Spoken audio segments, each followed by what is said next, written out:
नमस्कार दोस्तों, आप सभी का स्वागत है अपने YouTube चैनल अमित गरवा पे। तो आज हम पढ़ेंगे बंगाल विभाजन के बारे में। ठीक है, तो आज का हमारा टॉपिक होगा बंगाल का विभाजन यानी बंगाल विभाजन। आप सभी जानते हो कि बंगाल का विभाजन है 1905 में जो वायसराय थे उसमें कर्जन उनके द्वारा किया गया था। तो लेकिन हम आज तक बंगाल विभाजन से जितने भी क्वेश्चन पूछे गए हैं उनके बारे में विस्तार से चर्चा करेंगे और ये देखेंगे कि बंगाल उस समय जो बंगाल था उनमें कौन कौन से वर्तमान के क्षेत्र आते थे और अंग्रेजों ने बंगाल का विभाजन क्यों किया। ठीक है, तो ये सब बातें देखेंगे और इससे बंगाल विभाजन के विरोध में जो आंदोलन शुरू हुआ था, स्वदेशी आंदोलन, बहिष्कार आंदोलन, उनके बारे में भी हम पढ़ेंगे। तो चलो शुरू करते हैं बंगाल विभाजन। ठीक, तो सबसे पहले बंगाल विभाजन को पढ़ने से पहले हमें ये पता होना चाहिए कि उस समय बंगाल में वर्तमान के कौन कौन से क्षेत्र आते थे। ठीक, तो यदि हम आज के क्षेत्रों की बात करें तो उस समय बंगाल है, बंगाल में बिहार आज का, और बिहार से अलग हो चुका है झारखंड। ठीक है, तो बिहार, झारखंड और वर्तमान का उड़ीसा, पश्चिम बंगाल और पूरा बांग्लादेश और कुछ भाग असम के। तो जो बंगाल होता था उसमें एक बहुत बड़ा भाग होता था, यानी बंगाल एक बहुत बड़ा क्षेत्र था। ठीक है, और उसमें देखो बिहार, वर्तमान के बिहार, झारखंड, उड़ीसा, पश्चिम बंगाल और पूरा बांग्लादेश। ठीक है, बांग्लादेश और कुछ भाग असम के। तो ये सब क्षेत्र उसमें क्या है, बंगाल में आते हैं।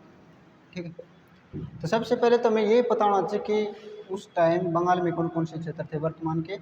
तो बिहार, झारखंड, उड़ीसा, पश्चिम बंगाल, बांग्लादेश और असम, ये क्षेत्र थे उस समय बंगाल के क्षेत्र में। तो यानी ये बहुत बड़ा क्षेत्र था।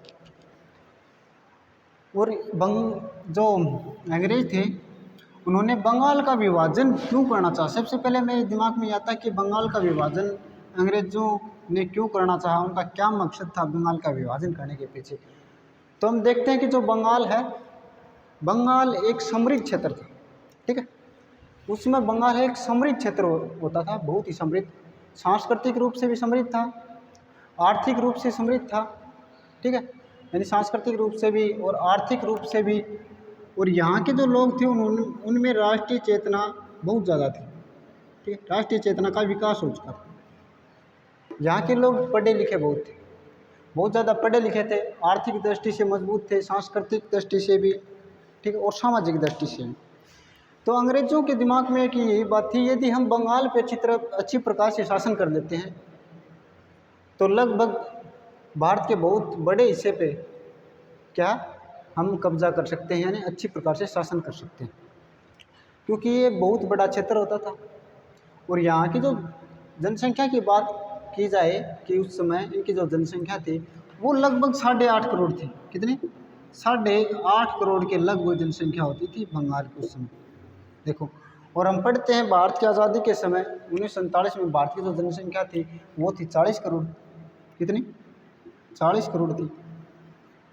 तो यानी 1905 में जब बंगाल का विभाजन होता है तो उस समय तो ये जनसंख्या ये और भी कम होती होगी, यानी वर्तमान भारत आज़ाद हुआ तब थी 40 करोड़, तो 1905 में तो और भी कम थी। और उनमें से 8.5 करोड़ जो जनसंख्या थे एक लिए बंगाल क्षेत्र की थी।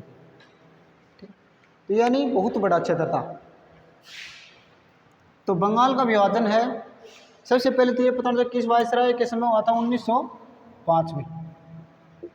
ठीक है, 1905 में जो वायसराय थे बंगाल विभाजन के समय, वायसराय वो थे कर्जन, लॉर्ड कर्जन, यानी कर्जन नाम लेते हैं, कर्जन।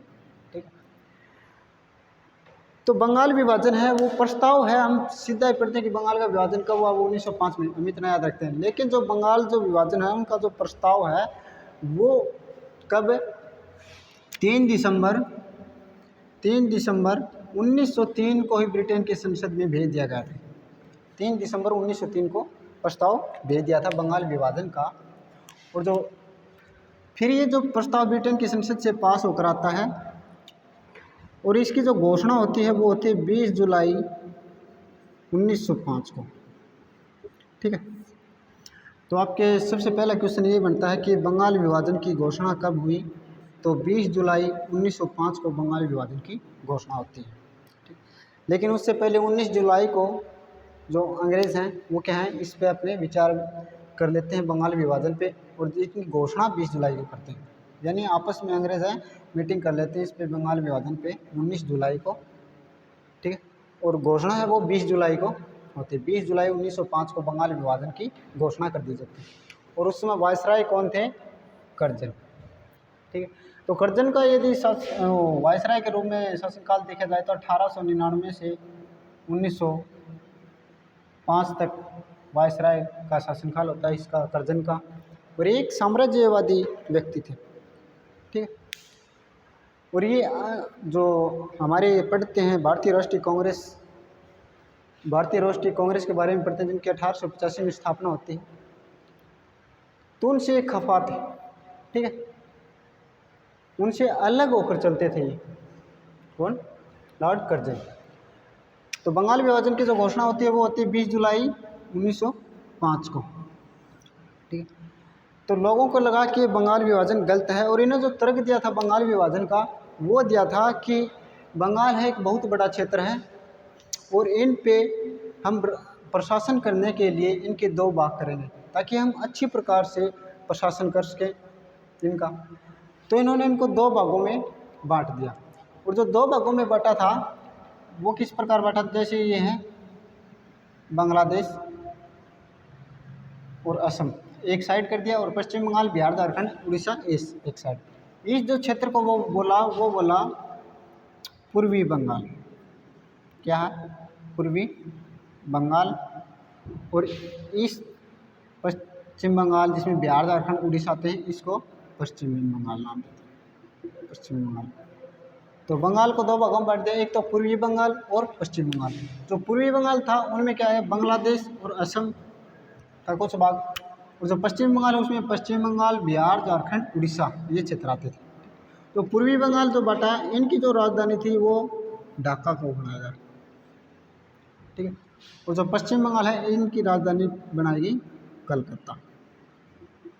क्या बनाएगी? कलकत्ता। ठीक है, तो इस प्रकार 2 भागों में बांट दिया जाता है बंगाल को। कब? 1905 में। वायसराय कौन था? करजन। ठीक है, और एक भाग में आते हैं बांग्लादेश, असम, और एक भाग में पश्चिम बंगाल, बिहार, झारखंड, उड़ीसा ये क्षेत्र। तो उस समय इस क्षेत्र की जो जनसंख्या होती थी वो होती थी 8.5 करोड़ के लगभग, 8.5 करोड़ के लगभग होती थी। और उसमें इस प्रकार से बांटा गया कि जो पश्चिमी बंगाल था इनमें जो जनसंख्या थी वो थी लगभग 5.5 करोड़ के आसपास। इसमें जो हिंदू थे पश्चिमी बंगाल में, इनमें हिंदू थे 4.20 करोड़, और जो मुस्लिम थे वो थे 90 लाख। ठीक है, हिंदू रखे गए इनमें 4.20 करोड़ और मुस्लिम 90 लाख। और जो पूर्वी बंगाल था, पूर्वी बंगाल, इनमें है हिंदू, इसमें लगभग 3 करोड़ के आसपास जनसंख्या थी। जो हिंदू हैं वो है 1.20 करोड़, और मुस्लिम हैं 1.80 करोड़। ठीक है, तो देखो यहाँ पर क्या बना दिया, मुस्लिमों को अल्पसंख्यक बना दिया गया। मुस्लिम अल्पसंख्यक हो गए यहाँ पर तो, और यहाँ पर हिंदू, यानी यहाँ पर हिंदू अल्पसंख्यक। अल्पसंख्यक मतलब कम संख्या में है। ठीक, तो इस प्रकार उन्होंने बंगाल का विभाजन कर दिया। और जो बंगाल का विभाजन करने का जो असल जो मकसद था अंग्रेज़ों का वो कुछ और था। वो क्या था कि इनका सांप्रदायिक विभाजन करना, यानी हिंदू और मुस्लिमों को अलग अलग करना इनका मेन मकसद था। और इन्होंने शुरुआत में जो तर्क दिया था वो दिया था कि हम प्रशासन अच्छे प्रकार से नहीं कर पा रहे हैं, इसलिए क्षेत्र का हम विभाजन कर रहे हैं। ठीक, और ये बात बाद में समझ में आती है कि इनका जो असली जो मकसद था वो क्या था, इनका बंगाल का विभाजन करने का वो था कि हिंदू और मुस्लिम की जो एकता है उनको तोड़ना। ठीक है, यानी हिंदू और मुस्लिम को अलग करना। लेकिन इस समय तक, विभाजन के समय तक, ठीक है, और इस बंगाल विभाजन है, इनके विरोध में उन एक 7 अगस्त को आंदोलन शुरू होता है, और उस आंदोलन का क्या नाम था? स्वदेशी या फिर बहिष्कार आंदोलन। बहिष्कार आंदोलन, ठीक। स्वदेशी या फिर बहिष्कार आंदोलन। स्वदेशी का क्या मतलब है? स्वदेशी का मतलब कि जो अपने देश है, अपने देश में जो निर्मित वस्तुएं हैं उनका हम प्रयोग करेंगे, ठीक है। और बहिष्कार की जो विदेशी वस्तुएं हैं उनका बहिष्कार किया जाएगा। तो 7 अगस्त 1905 को कलकत्ता के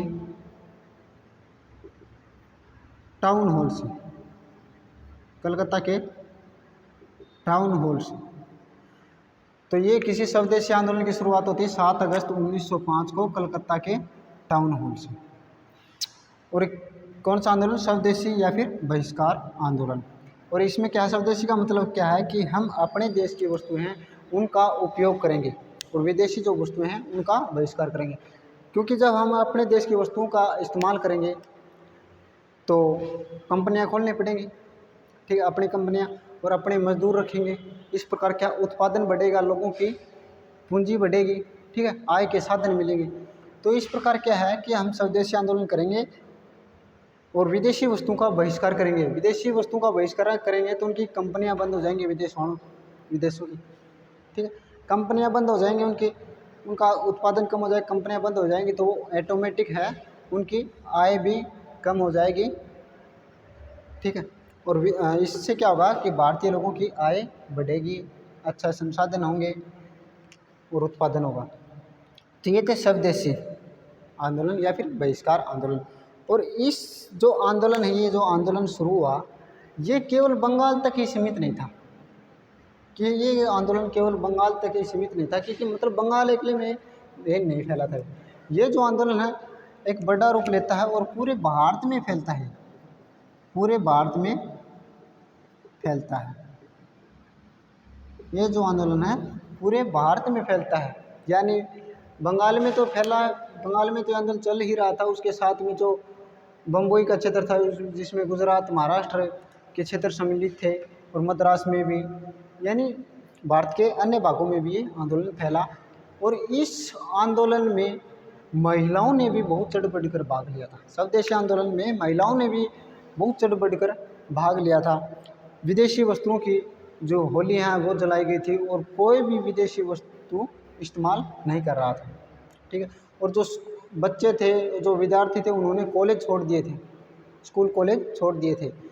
तो जो रविंद्रनाथ टैगोर है, उन्होंने शुरुआत में तो कहा कि विदेशी वस्तुओं का बहिष्कार किया जाए और स्कूल कॉलेज छोड़ दिया जाए, लेकिन बाद में उन्होंने विचार लगाया कि यदि स्कूल और कॉलेज में बच्चे नहीं जाएंगे, पढ़ेंगे नहीं, तो स्थिति और भी ज़्यादा खराब हो जाएगी, ठीक है। बाद में उन्होंने कहा कि स्कूल कॉलेजों को आप विरोध मत करो और विदेशी वस्तुएं हैं इनका बहिष्कार करो, ठीक है। तो इस प्रकार महिलाओं और बच्चों ने भी बहुत ज़्यादा संख्या में इनमें भाग लेते हैं। और ये मतलब भारत का बोला जाए प्रथम राष्ट्रीय आंदोलन कहा जाए तो कोई गलत बात नहीं। राष्ट्रीय आंदोलन, प्रथम राष्ट्रीय आंदोलन कही जाए इनको तो कोई गलत बात नहीं है। और ये पूरे भारत में फैलता है, और इससे क्या है, छोटे छोटे बच्चे हैं उनमें भी बहुत क्रांतिकारी भावना का जन्म होता है, क्रांतिकारी भावना का भी जन्म होता है इस आंदोलन से, क्या है, स्वदेशी आंदोलन में। लेकिन जो अंग्रेज हैं वो अपने मकसद में कामयाब होते हैं और भारत को मतलब जो सांप्रदायिकता है को जन्म देते हैं और 2 भागों में बांट देते हैं बंगाल को, ठीक है। तो इसमें क्या है, जो इसने तर्क दिया 2 भागों में बांटने का, बाद में इस क्षेत्र में अपने विचार रखते हैं अंग्रेज, और कहते हैं कि आपके भले के लिए क्या है। मुसलमानों को बताते हैं कि ये हमने काम आपके भले के लिए किया है, क्योंकि आप जो कांग्रेस है वो क्या हिंदुओं की पार्टी है, मुस्लिम विरोधी पार्टी है, और आप अलग हो गए तो आपके हितों की रक्षा की जाएगी, ठीक है। तो इन्होंने, अंग्रेज़ों ने इनको बहुत क्या किया, सहयोग भी किया और बाद में ये अपने मिशन में कामयाब भी होते हैं और 1906 में क्या कर देते हैं, मुस्लिम लीग की स्थापना हो जाती है। 1906 में मुस्लिम लीग की स्थापना हो जाती है, कहाँ पर, ढाका में। ठीक है, एक मुस्लिम लीग पार्टी है वो उभर कर आते हैं मुस्लिम, कब, 1906 में। ठीक है, तो मुस्लिम लीग की स्थापना कब होती है, 1906 में, कहाँ पर, ढाका में मुस्लिम लीग की स्थापना हो जाती है। ठीक है, तो इस प्रकार हमने पढ़ा कि बंगाल जो विभाजन है, सबसे पहले तो पढ़ा कि बंगाल विभाजन है वो किस वायसराय के समय था, करजन के समय। और उस समय बंगाल में कौन कौन से क्षेत्र आते थे, तो बिहार, उड़ीसा, पश्चिम बंगाल, असम, ठीक है, ये क्षेत्र आते थे। और इनका विभाजन क्यों किया, क्योंकि ये बहुत ही समृद्ध क्षेत्र था। आपने पढ़ा होगा कि छोटा नागपुर का पठार जो झारखंड में भारत का रूर प्रदेश कहा जाता है, वो भी इस क्षेत्र में आता है, इसलिए आर्थिक रूप से भी समृद्ध था। ठीक है, क्योंकि इस क्षेत्र में छोटा नागपुर जो पठार है उसमें क्या है, खनिजों की भरमार है, खनिजों की दृष्टि से बहुत अच्छा प्रदेश है। तो ये हमने कर लिया। अब देखो जो बंगाल विभाजन की क्या घोषणा कब हुई थी, 20 जुलाई 1905 को। ठीक है, इसके विरोध में जो आंदोलन चला, स्वदेशी आंदोलन या फिर बहिष्कार आंदोलन, वो चला था 7 अगस्त 1905 को। कहाँ से, कलकत्ता से, कलकत्ता के टाउन हॉल से, कलकत्ता के टाउन हॉल से चलता है। ठीक है, और बाद में इसको प्रभावी कब हुआ था बंगाल विभाजन, तो वो होता है 16 अक्टूबर 1905 को प्रभावी हो जाता है। जब 16 अक्टूबर 1905 को बंगाल विभाजन प्रभावी होता है तो इस दिन, और इस दिन को रक्षाबंधन के दिवस रूप में मनाया गया और शोक दिवस के रूप में भी मनाया गया। ठीक है, और लोगों ने उपवास रखे और गंगा स्नान भी किया, गंगा स्नान भी किया। ठीक है, तो सबसे महत्वपूर्ण क्वेश्चन बनता है कि 16 अक्टूबर को जब प्रभावी हुआ बंगाल विभाजन, उस समय कौन सा दिवस मनाया, रक्षाबंधन। वैसे आपको पता है कि रक्षाबंधन 16 अक्टूबर को कोई रक्षाबंधन नहीं होता, लेकिन रविंद्रनाथ टैगोर के कहने पर रक्षाबंधन मनाया गया। और रक्षाबंधन क्या है कि भाईचारे का प्रतीक होता है। तो हिंदू और मुस्लिम इस दिन तक बहुत ही आपस में भाईचारा, बहुत अच्छा भाईचारा भी था इस समय। तो रक्षाबंधन एक दूसरे की कलाई पर राखी बांधते हैं और जो क्या है, हिंदू मुस्लिम एकता का प्रतीक है, यानी पीले रंग के धागे की राखी बांधी गई इस दिन। और शोक दिवस के रूप में भी मनाया गया। लोगों ने इस दिन को उपवास के रूप में रखा और नंगे पैर जाकर गंगा स्नान भी किया। तो आप ये पूछ ले कि इस दिन को कौन से दिन के रूप में मनाया गया, रक्षाबंधन के रूप में, शोक दिवस के रूप में, उपवास और गंगा स्नान भी किया। और फिर रविंद्रनाथ टैगोर ने एक गीत गाया था, रविंद्रनाथ टैगोर ने इस दिन आमार सोनार बांग्ला, बंगाल विभाजन पे आमार सोनार बांग्ला, आमार सोनार बांग्ला। ठीक, आमार सोनार बांग्ला रविंद्रनाथ टैगोर ने गाया इस पे बंगाल विभाजन के अवसर पे। और ये है बाद में क्या है, बांग्लादेश का राष्ट्रीय गान भी बना। तो बाद में कौन सा, बांग्लादेश का राष्ट्रीय गान भी बना।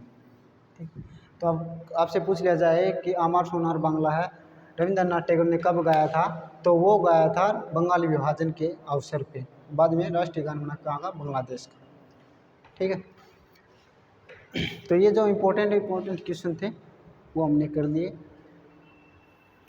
और ये जो बंगाल विभाजन है, इसी के बाद आपको बता दिया मुस्लिम लीग की स्थापना होती है 1906 में ढाका में। और जो अंग्रेज होते हैं वो अपने मिशन में कामयाब भी होते हैं। और बाद में हम पढ़ते हैं जो दिल्ली दरबार लगा कब, 1911 में। जो दिल्ली दरबार है वो कब लगा था, 1911 में। 1911 में जब दिल्ली दरबार लगा, राजा जॉर्ज पंचम जॉर्ज पंचम और महारानी मेरी भारत आए। जब जॉर्ज पंचम और महारानी मेरी है भारत आए थे, दिल्ली दरबार लगा जब 1911 में, तो उनके स्वागत में रविंद्रनाथ टैगोर ने एक स्वागत गीत गाया, जन गण मन, जन गण मन गाया था। और इसको बाद उस समय क्या है, स्वागत गीत था, और बाद में इसको राष्ट्रीय गान घोषित करते हैं 24 जनवरी 1950 को। तो राष्ट्रीय गान घोषित कब किया था? 24 जनवरी 1950 को संविधान की अंतिम बैठक में इसको राष्ट्रीय गान घोषित किया जाता है। और इनके स्वागत के लिए गाया था रविंद्रनाथ टैगोर ने जन गण मन। ठीक है, तो ये आते हैं तो जॉर्ज पंचम और महारानी बहुत दिल्ली दरबार, दिल्ली है उसको दुल्हन की तरह सजाया गया था और बहुत खुश होते हैं। और इन्होंने निर्णय क्या किया था, उस दिन बाद में निर्णय दिया कि बंगाल विभाजन रद्द कर दिया जाए। तो बंगाल जो विभाजन है वो रद्द कब किया गया? तो 1911 में बंगाल विभाजन है वो रद्द कर दिया गया था। लेकिन आपको पता है कि जो बंगाल विभाजन का जो मकसद था अंग्रेज़ों का करने का, वो क्या पूरा हो चुका था उस समय, क्योंकि जो उन्होंने 1905 में बंगाल विभाजन किया था, उसके बाद मुस्लिम लीग की भी स्थापना हो जाती है और जो हिंदू मुस्लिम एकता है उनको तोड़ने में भी कामयाब हो जाते हैं, यानी अपना मकसद है वो पूरा कर लेते हैं। बाद में बंगाल विभाजन रद्द किया जाता है 1911 में। और किस समय 1911 था, उस समय वायसराय कौन था? होर्डिंग, लॉर्ड होर्डिंग के समय। ठीक है, तो ये था बंगाल विभाजन। आज हमने पढ़ा बंगाल विभाजन के बारे में। एक बार इनका रिवीजन करते हैं। तो जो बंगाल विभाजन है वो कब किया गया था? 1905 में। इस समय वायसराय कौन थे? लॉर्ड कर्जन इस समय वायसराय थे। ठीक है, और इसको प्रभावी कब हुआ था? 16 अक्टूबर 1905 को, और घोषणा हुई थी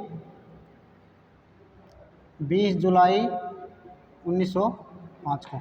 ये तो हुई थी घोषणा, इस दिन हुआ था प्रभावी। इसके बीच में एक आंदोलन चलता है 7 अगस्त को, 7 अगस्त 1905 को स्वदेशी या फिर बहिष्कार आंदोलन या फिर बंग भंग आंदोलन। ठीक है, शुरुआत कलकत्ता से होती है इस आंदोलन की। इसमें महिलाओं ने भी, बच्चों ने भी, सब ने बढ़ चढ़ कर भाग लिया था इस आंदोलन में। लेकिन अंग्रेज अपने मकसद में कामयाब होते हैं और बंगाल का विभाजन करते हैं।